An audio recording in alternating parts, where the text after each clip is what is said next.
Rodney Butler has been tuning pianos for 30 years.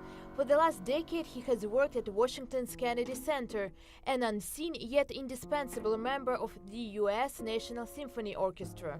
Growing up, Rodney dreamed of becoming a musician himself, but stage fright ended that aspiration. But Rodney couldn't abandon music altogether and decided to help his brothers, who owned a piano studio. And then I realized how tuning of the piano affected the harmony. And of course, I was always drawn to jazz music. And so the two kind of came together in me at about the age of 16. And my brother Rick gave me a course in piano tuning. It was a great big book. And I would literally at that age sit down on the baby grand in our house and practice tuning at that age. Rodney prefers to work alone. He says he connects with the instrument better that way.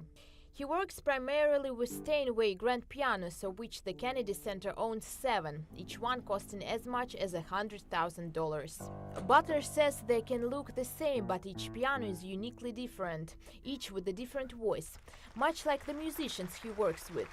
Among them, Kirill Girstein, an American pianist of Russian descent, who left a lasting impression on the young tuner. And I learned so much from him. He didn't object to the piano, but he wanted it set up in a certain way. He showed me how he wanted it set up. In a matter of 20 minutes, I was able to make the adjustments to the piano.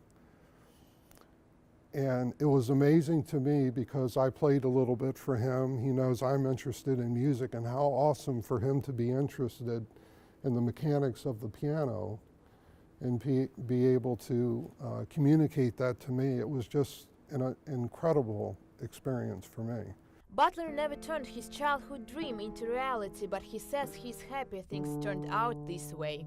But fortunately with piano work, I have a confidence with regard to that I lack in so many other areas of my life, which has allowed me to be very creative in my approach here at the Kennedy Center, because I'm not burdened with second guessing.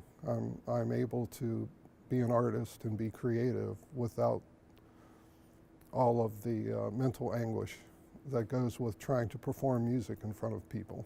Performers who have benefited from Butler's finely tuned ear say he's an artist in his own right, but one who does not need to hear the audience applause to know he's done his job well. Karina Bafredjan for VOA News, Washington.